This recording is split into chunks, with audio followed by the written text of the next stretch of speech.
Hello everyone, welcome back to the DaniyalZi Show, episode 3.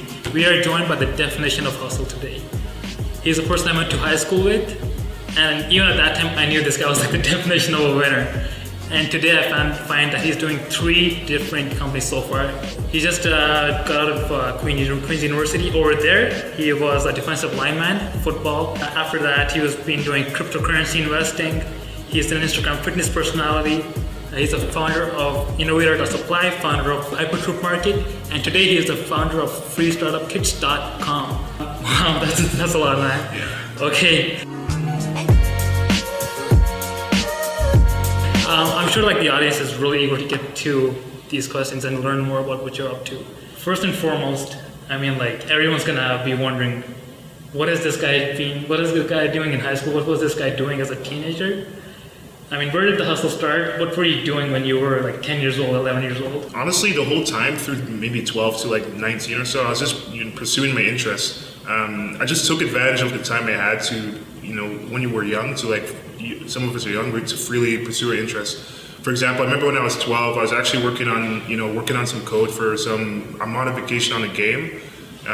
So the original game was actually just a bunch of sand falling down from the screen. And so like I joined a forum and a bunch of us got together and coded up a game that was like a planet simulation game where you see like aliens flying out of planets and attacking each other. It was called the Omni mod. And so I just spent like a lot of time in that because it was just school and then high school or elementary school and that's it. So I just spent a ton of time working on that and it was a ton of fun.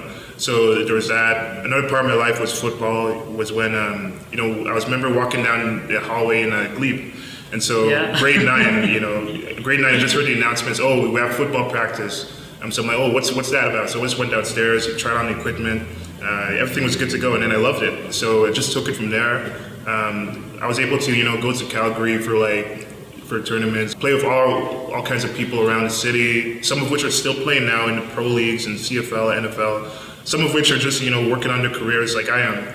I've seen startup give such a just going to travel gives such like inspiration for startups. Like you learn so much about other people, and through that behavioral analysis, you get an idea of what people like, what people want. Especially like through where you went. I mean, that must have been really cool. Oh yeah. I didn't really travel too much. I've just been to America and Canada, and that's it. Even that. But hey, I'll take it. So when you started meeting other people, like just networking. That's the best kind of networking, where you're like literally going out, meeting people of your niche, meeting people that have the same interests as you, and then you can make teams, you get that connection. It's super cool to have. Yeah, absolutely. Some people are still supporting me that I played football with way back, or even just talked with way back on businesses that I'm working on now. So the network factor is definitely there. So I totally agree. How did you make the transition? How did you go from playing football day in, day out to getting into the crazy world of startups, where there's that unpredictability, but maybe that's the same as football, right? Did you have it is partly partly. A big part of it was. So I remember playing football, and here's the crazy part. So things were going decent, playing football, trying to get more in the roster, start a bit more. And so what happened in I guess it was my 3rd year. I was going in for a tackle, and my shoulder just popped out in a way it's never popped out before. And so when I went in, they put it back in, and then we had to talk to the doctor how to get the surgery. So I had to get surgery, and then it was a long recovery process of like 7 or 6 months or so.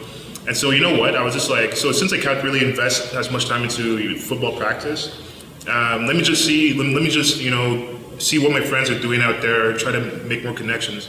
And so Queen's Universities, they have like a good business, like big business name, big business school. And so what I did, I just went to a lot of clubs, went to a lot of clubs on campus about entrepreneurship and investing. And I learned so much, and I got so excited about it, because that was a moment where I realized that I've always been entrepreneurial, but I didn't really understand the connection between that and startups. Yeah. And so that kind of bridged the gap, actually learning how startups can actually fuel your entrepreneurship. Well, you already had that drive, right? But now you just had to get introduced to that concept where you can actually build a startup where you have that opportunity. Exactly, yeah. Because the craziest thing was when I was in the first year, I was in math class in first year, and so a guy comes up and talks about startups. He's actually the CEO of Vanhox right now, so he was just saying, we have a Queen Startup Summit, go for that. And so I was saying, okay, I was like, Now let me just focus on my math questions. Like I don't know what that is. What's a startup? Whatever. What's that? But then in the same night, I would go home and go on Facebook and try to buy and sell different things students are selling and try to flip it for profit. Then I would just realize that that's like the entrepreneurship kind of persona that some of us like work in. But then I didn't make the connection between that and actual startups. And so that connection came through right after that football thing happened. And was that during university? Yeah. What it was like first year you got like you were doing software engineering? Yeah, computer science. Computing they call it, yeah. Yep, and then you were like, and you got into startups and you wanted to develop more into building some sort of app or product? Yeah, and then just apply the theoretical things at university, like, the dogmatic things that university teaches us and actually make it practical. What was the first thing you made? It was the Hype Troop. Hype Troop was that was the thing. Tell me more about that. So Hype Troop was an adventure. So Hype Troop, I remember one summer, I stayed in Kingston for football training and for the fact I was doing summer courses. So I said, okay, I couldn't really find the software employment I was looking for. Let me make my own. And so after a concert in Toronto, I came back and we were just talking with my friends about ways for musicians to collaborate. And so, I just came to the consensus that, a lot of musicians hadn't needed to collaborate with freelancers in the market to get graphic design done, to get different tasks needed to be done. So essentially like the website Fiverr.com, but for musicians. So that was a task I set out to. And you're able to source these people and it that's really cool. Essentially, but to be fair though, Hype Troop is comatose right now. Like Hype Troop, the project is still up, but I directed most of my attention to innovator.supply and to free startup kits because the business aspect was something that I couldn't continue forward on. Well, with Hypertroop, you're able to get your foot in the door, right? Exactly. And really learn about the ins and outs of what you're facing. Exactly. That's important. With getting that foot in the door, getting that experience, it's you can't just jump into a crazy successful business. First, you got to do testing, test, analyze, and I'm sure you got a ton of information from Hypertroop. It was really annoying actually trying to build the websites because I tried to build the websites from scratch to make it scalable, and that was super annoying. But then once I learned that, then I could just apply what I learned to other projects. See, that's the thing. Once you build it the first time, then you can apply what you learned to other projects, and it helps things go much more fast. No, absolutely. So it really helps. It gives you basically that plan, right? Yeah. You have that plan now, exactly what you need to do. Oh yeah. And then you made innovator.supply. Yeah, innovator.supply, yeah. So then that's a two-sided marketplace. And so when I was, I think this was a year ago. It was just a year ago. So it's a two-sided marketplace, just like Hypetroop, where recruiters in augmented reality and virtual reality, so basically any recruiter who's interested in virtual reality and augmented reality talent, people who develop in those things, go to the websites and look for resumes of people that have similar skills. Cool. And so it's just a HR website, but then for virtual reality and augmented reality. So it's a niched HR website. Essentially. Just looking for people who want to look for those. That's really cool. Essentially. It's become a really big trend now to be an HR person. Oh yeah. But people don't realize that there's such a good niche over there. That's a really good niche to exploit because you're going to have so many people getting into that field who want to find workplaces or find, especially employees. I remember in Toronto going to networking events, and there were so many employers over there looking for AR, VR design experts, and it was really difficult to find them. And I think that solves a pretty big issue.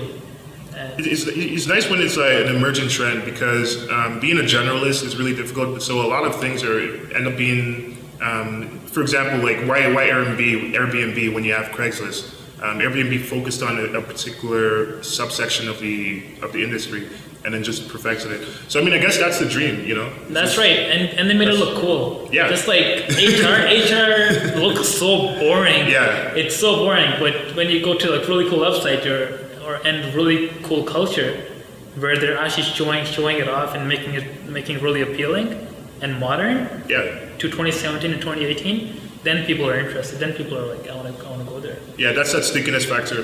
Just an aside, it reminds me of so there's an app I use all the time called Airtable, and it's exactly what Google Spreadsheets is. It's the same functionality. The same functionality. It's just a spreadsheet. But then the way they've beautifully architectured the app and just focused on that need. I mean, given the venture capital and the connections they needed, just focused on that need. Like, it's an amazing app. So like, instead of using like a Google spreadsheet, I would just like use Airtable instead. So it's an example of how they just destroyed the niche. Exactly. No. So. Well, and then you came up with freestartupkits.com. Mm-hmm. That is something that really intrigued me. I've been looking at that startup for about a year now, and just the idea of it. But I'll let Natu explain. But I think it's really cool.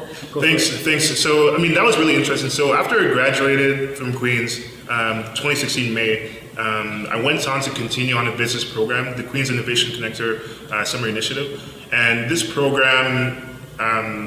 We learned a lot about entrepreneurship. We had, MBA teachers come in, train us up, and teach us, deliver us some notes and some advice.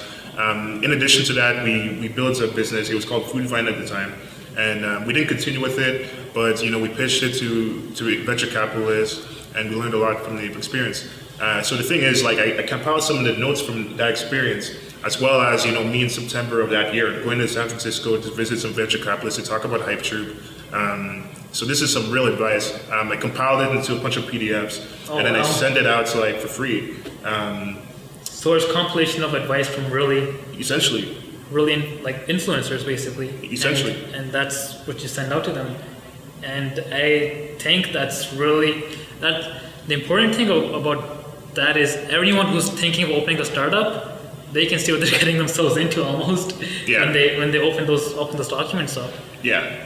And absolutely. I wish there was something like that when I first started out, and then I'm sure there are so many different things that you can learn just from opening those documents up, learning about them, testing, and analyzing on what they say. Oh yeah, definitely. Another thing too, and there was another entrepreneurship class I took in fourth year. It was just called entrepreneurship. So a bunch of notes from just my experiences and my personal, essentially, version of it, sending it out. And part of the inspiration of the website actually came from the fact that it's important to build a list of people that you trust. So if you're building a personal brand, I was talking to Mike Dillard, and he's a really great entrepreneur on the internet, and he really pushes the idea of you having a personal list of people that you trust and building rapport with them, so that when you get to the point where you're ready to sell a product or service, then you just you just slip it in for example, affiliate marketing, exactly, etc. Yeah. And so that's part of the process of creating that rapport amongst individuals that you trust, and they trust you. So that's the beauty of influencer marketing, right? Why do influencers get paid? Because they have a gigantic audience where they're trusted. When you have 70,000 people that trust you and give you a lot of engagement, what's better than that? And especially for the price you can get it right now, it's so undervalued and so underpriced. Oh yeah, actually I have a crazy example about that. So my Instagram. So there's something about my Instagram that I'm probably not doing the best way. So in the past, what I've done is go on a lot of websites that you automatically, that basically it uses your Instagram as a proxy, and it automatically follows and unfollows a lot of people, likes and unlikes a lot of things, and then you get a click through, you get a follow through, and so that's basically what I've been doing to try to build my influence, which was wrong. Well, it's not the best way. I was actually having a conversation. His name was Ebenezer, one of my friends, and he was saying that he was an influencer marketer in Nigeria, and so he was saying that you have to get influencers to repost your posts and to basically share your ideas, share your posts, and then that's one of the best ways to grow authentic followers and grow authentic influence.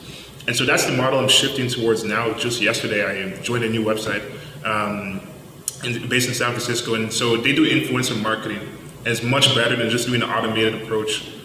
And so that's what I'm shifting more towards. I think a good thing, I think the bot use is good for one thing, which is I don't like the comments because they're the same thing in every single post.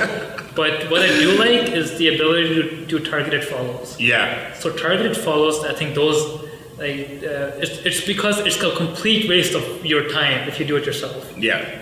It's just a click of a button. You're not messaging anyone. You're not replying. You're not commenting. It's just a click of a button. So I think that's the only real use of using a bot for Instagram. And so can you elaborate more so on targeted followers? So for example, if you're in an industry, you're just looking for people of that same industry. Is that what it's exactly? So fitness personality, right? And then you want to attract people who can maybe the big thing what fitness personalities do is they want to maybe sell a book, right? Sell a book, and then or they want to become an influencer. So they want to attract people in the I want to get someone who really knows his stuff, who I can learn from, who I can use as a workout schedule, who I can use as motivation every morning. Yes. So you want to start targeting people locally first, because then they know that you're around here, and and you can meet them if they need to. Because I think personal contact is really important. Oh, definitely. Especially in this kind of field where you're just starting out. I would want to target people in Ottawa, so I'd be like hashtag Ottawa fitness, hashtag Ottawa hustle, hashtag Ottawa motivation. Which are motivation. There's not that much of that. You'd be surprised because there are a lot of people who post those tags, and then when you start reaching out to directly those people, and if there's not, that's a good thing because you can start building that trend. Yeah. Where there isn't a hashtag called hashtag Ottawa motivation, okay, start building it. Right? Wow, I find it so amazing the way that these basically what he's explaining.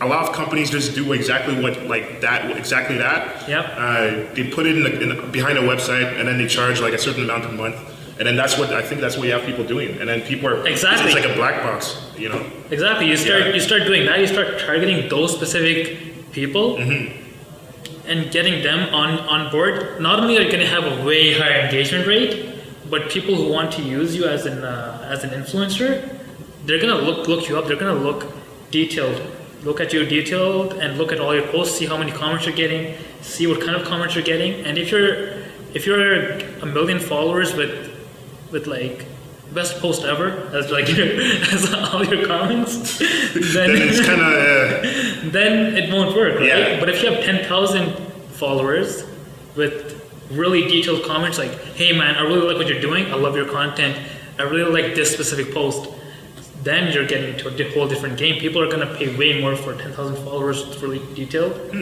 targeting than 1 million followers with not detailed targeting. So talking about these marketing tools, what do you use for your businesses? What kind of marketing tools are you using for 2017, and what do you think you're going to use in 2018? So in the past, I've used a lot of So I went on Fiverr a lot for some gigs in the past. Okay. Some of them worked decently, and this was mostly surrounding around, getting the right meta tags in your website for SEO, getting the right meta tags, etc. And so, so basically what you just explained was what we just explained. That's what I'm shifting. So the model I'm shifting towards in the future is getting those influencers we're talking about. Really personal brand. Right? Yeah. Really personally branding yourself. Yeah, and then just getting people to essentially just share my ideas, share my posts, and then that's basically the model I'm shifting more towards. For Hype True, for Innovator.supply, for Free Startup Kits, I have a software background, so a lot of what I worked on was the SEO and the technical side of it. Black hat, well not black hat, but white hat, red hat SEO.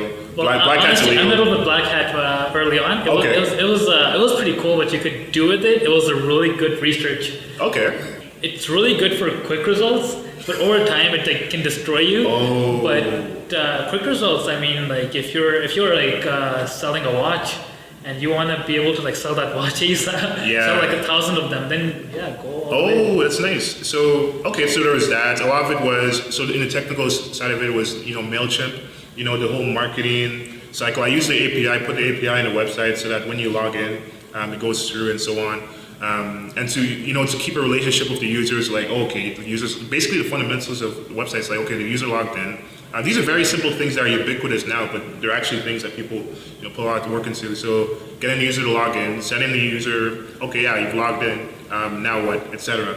And so making sure that the emails, that the user experience is clear, making the button like a really big button, really nitpicky stuff. Well, I really Sorry, I really like what you're doing with using the biggest marketing tool. You're offering free content. Oh man, free content. Not enough people believe in free. They want to charge for every single piece of service. A lot of people don't even realize that an ebook in exchange for an email is a transaction, right? Give the ebook for free.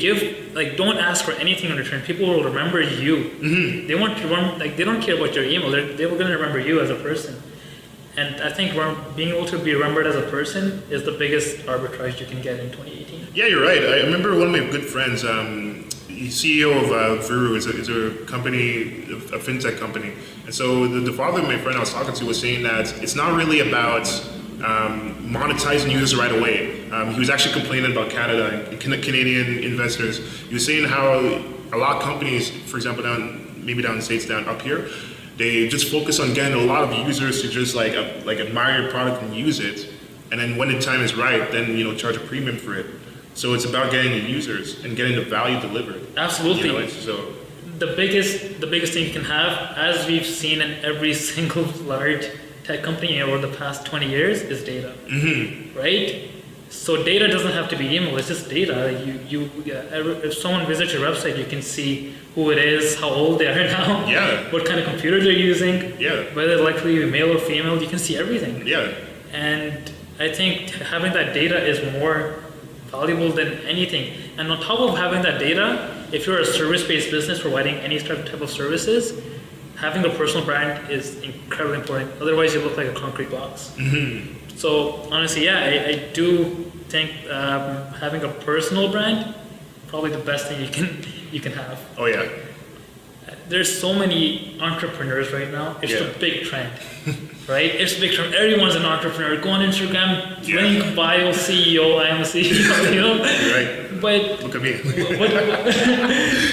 But you're doing something with it. That's the difference, right? You're doing something with it. You're working at it. But I'm talking about the people who think working 3 hours a week on their business means they have a whole business.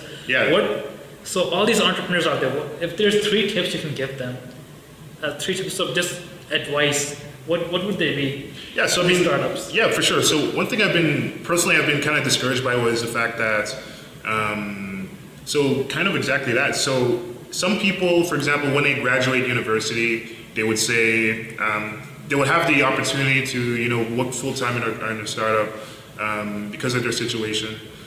Some individuals, it's not a realistic option to just work full time in a startup after that. And so one thing I find about just the startup community in general is just that I find that there's a lot of kind of quietness when it comes to people's personal situations and how much margin they're willing to live on while working in a startup. And I just find that people, just because somebody has like a certain situation, they can work on it in a certain amount of time. I guess it doesn't make them like a better or worse entrepreneur. What makes somebody a good entrepreneur is be able to bring value to your customers. And, however you do that, seeing the world through an entrepreneurship lens and applying entrepreneurship in how you do it, that's much more important. So that's one thing that I would advise like anybody, thinking about startups. Another thing too is just to be really clear with your team about the future of the business. I remember in that business program after I graduated, there was like, as a team, we're really excited, but then there was an elephant in the room. And when there's an elephant in the room about, after this program's over, I think I'm just going to, weasel and do my own thing. I mean, I was like that.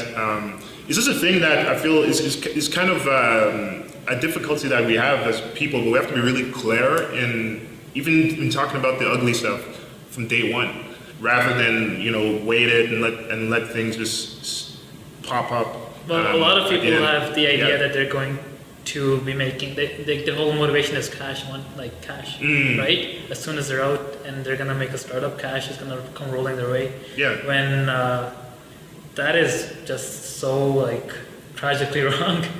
And being able to have a company that you want to grow, you can have revenue, but you gotta put all the money back in. To grow every single last penny. And you have to really like grind, live it out for those many years before you can actually get to that level.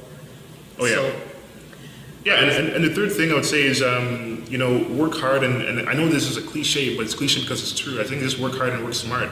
For example, personally, like this is something I'm learning too, because personally, like I'm a person who just like works extensive amounts of time.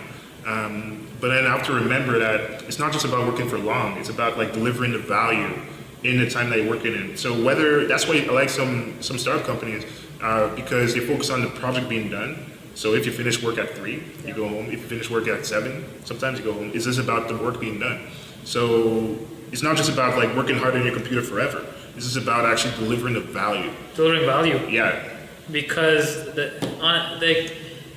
it's so detrimental for your business as a startup. Just reiterating your point, it's so detrimental when you get your first few clients. You have to provide. You should be providing them so much value that you dive into your own money and start spending it for them, because you want to give them so much value to you, because you're just investing in yourself at that point. You're investing in your company, and they're going to tell so many people that this guy went way above and beyond what expected. And I see so many businesses doing the exact opposite, where they'll take, say, $1,000 for a service and spend $200 on their business and pocket the rest. Oh, right. That is such a big issue with businesses, especially service-based startups, where they think if they invested $200 of that money into just the Facebook ad manager, they can just keep the rest. It's all good. That's their setup fee. Yeah. There's no setup fee. Yeah, that's an issue. That's and too many people do it, and it makes it look like the whole startup industry is not that great. How do you feel about? There's also that trend where a lot of entrepreneurs, just new ones, are also just becoming mentors. How do you feel about them? How do you feel about being a mentor 1 year into owning a business? That's a really good question. I approach the question with an open mind, and I say that for anyone who's a mentor in entrepreneurship, I say that there's always something to learn. So worst case scenario, the person is not somebody you should be perhaps following. You can still learn from their example of what maybe they should have done different. What I think is that everybody has a different perspective on their mentorship advice. So, for example, I had an excellent mentor at the Queen Startup program that I did after I graduated. His background was in more like hardware, more rubber, and things of that nature. And so, what I had to remember is that when he was mentoring me, I had to see things from his perspective as he was mentoring. So there was like a filter or a lens from his perspective, which isn't not good or bad. It's just what is. And so I just had to keep into account that when I ask him questions about a certain industry, that perhaps he may not be as familiar with, or maybe he is familiar with. I just have to keep in mind that he's coming from the perspective as somebody who's worked on X, Y, and Z. Yeah. So no, that's definitely true. You bring up a great point. I didn't really think about it that way. You can really learn from someone's mistakes really well, especially someone who is taking themselves off as a mentor. You can really learn from everything they're doing every day and what they might not be doing right.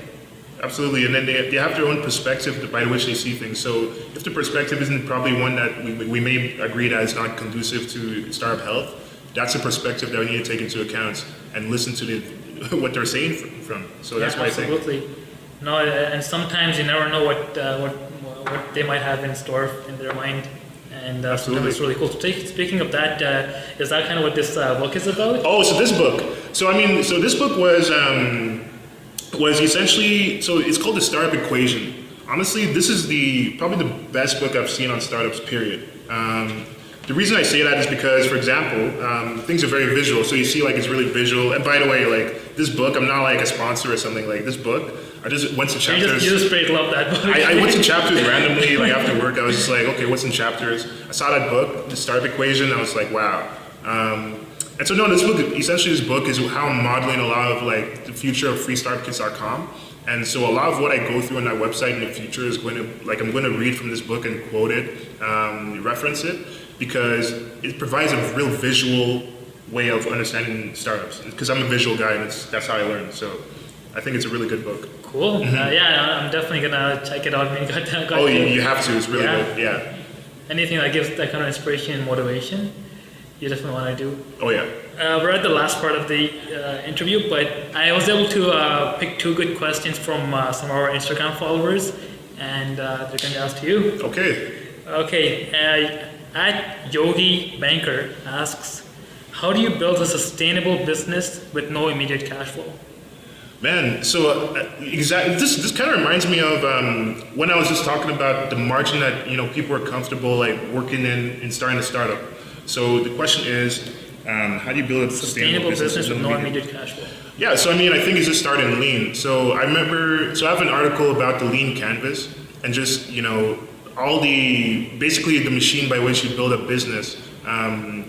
So it's basically a grid that like says all the different parts of a startup you need to have. And so I really would just follow that. I would say that, I mean, there has to be some money, but if there's not, I would just say that you have to just look at the value you're providing people. And value doesn't necessarily have to be something that, is for money. You can find ways to create an MVP. So let's say you have a minimum viable product. Like, let's say, okay, the person who invented, I guess, the camera, let's say. When the camera was invented, there was probably a really sucky version I did at first that wasn't really like properly produced and stuff like that, with the best image quality, the best things. But then let's say it was the first instrument that could capture photos. That's the value it brought. Yep. So before that, there was nothing that could capture photos without having to draw it. And so even though the product wasn't like amazing, it was like we provided the value. It gave you something. Yeah, right? the minimum viable product. Yeah. And you're able to make it. Even on my end answering this question, you don't need cash flow. When I building a web development marketing company, I started with not knowing how to build the website. I went on Wix.com and just went on there. It was an easy website builder tool. I don't recommend it today. It's not a good website builder tool for anything. But at that time, I totally agree. But at that time, it was what I got, and I went out, called all sorts of people, and I was able to build a website for my first client. And what did it cost me? $0. It cost me nothing. So you really just have to really work hard to get your clients, and you gotta have some sort of service-based side business, whether it's selling clothes, whether it's doing whatever. You can do everything on Facebook. You can sell, you can start sharing on Facebook groups. You get the kind of reach that you don't get anywhere else, just like we never could before. And you can work after work, so you can work from 7 p.m. till midnight after you came home from your job, if you really want that business. Yeah, and there's two super quick quotes on that. Yeah, so I mean, just because in confines of this business, like we're trying to be an entrepreneur, but like being the entrepreneur is somebody who sees the world from an entrepreneurial lens. So maybe that one business may not have positive cash flow. A lot of as you were saying, a side business, doing whatever it takes to get like side flow from other ways may be helpful. And again, on the Facebook group's points, having a focus group is really helpful. So a lot of folks like at Queens who are working on business hackathons or business things, they have a focus group, they have like surveys that are sent out, but issues that they don't follow through with the MVP. So then once you do that, then you follow through with the MVP, and then you go back to the lean canvas and then see if everything actually follows through. See what works. It's testing, analyzing. Mm-hmm. Without that, you can't really build anything. And if you start testing, you're eventually going to get something if you work hard enough. Yeah. The second question is, at My People Social Media asks, what are your plans for 2018 to grow your business? What kind of tools are you going to use? Yeah, so that's a pretty huge question that even I'm still thinking about right now. So I mean, first of all, Instagram, focus on getting influencers. Focus on getting influencers that, share my posts, share my ideas, and focus on, local. Focus on local and going outward from that.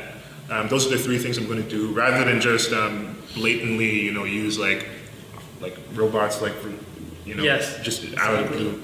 Focus on those principles that we talked about earlier. For freestartupkits.com, a very good, a big inspiration to me on that website, by the way, I've got to mention, influencedigest.com, another great website. My website is only focused on startups, but that's like a different beast entirely.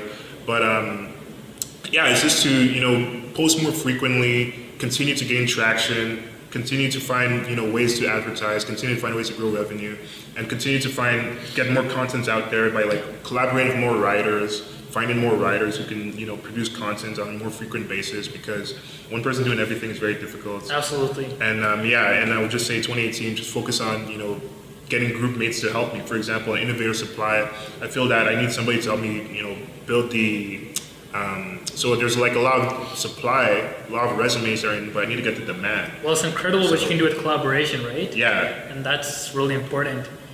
On my end, I think to grow my business, I'm going to be doing what's the most important thing. I'm going to double down on Facebook and Instagram. I'm going to triple down on it, because just on the ad manager tool alone, I don't think the pricing is going to last another 3 years, where you can reach 1,000 people of your target market for $5. So that's my that's my kind of only. So of course you want to build like really good content, but to promote that good content, Facebook and Instagram are by far the best advertising tools. And then and more expansion on tools. I don't know. So what are your opinions on Neil Patel's content? Because I find that he's really great at just giving me because like marketing to me is like amazing, because like I'm just software, so marketing is like something else. So Neil Patel gave me amazing tips, or he writes amazing tips on using Google Analytics, using those Bitly and all those things that when you click on a certain link, you see the click-through rates and who's clicking on what place, and just ways to like basically see your metrics and keep track of them. So I think like I follow Neil Patel, and he's a really great marketing guru. No, well, following influencers like that, like Neil Patel, or even like on my end, Gary Vaynerchuk, I think following them and listening to the incredible, extraordinary ideas they have, especially because they've been right on so many things, it is detrimental to listen to them. And the fact that they're giving that content out for free, I mean, I struggle to find excuses that a lot of people are struggling to really double down on what they're saying, and then they'll complain and be sad, like, I missed out on the big opportunity. That wraps up the show, guys. Thank you, Natu, for being here. Thank you guys for watching. This is our 3rd episode. We'll be back next Tuesday with more. All right, take care, guys. Bye. Bye-bye.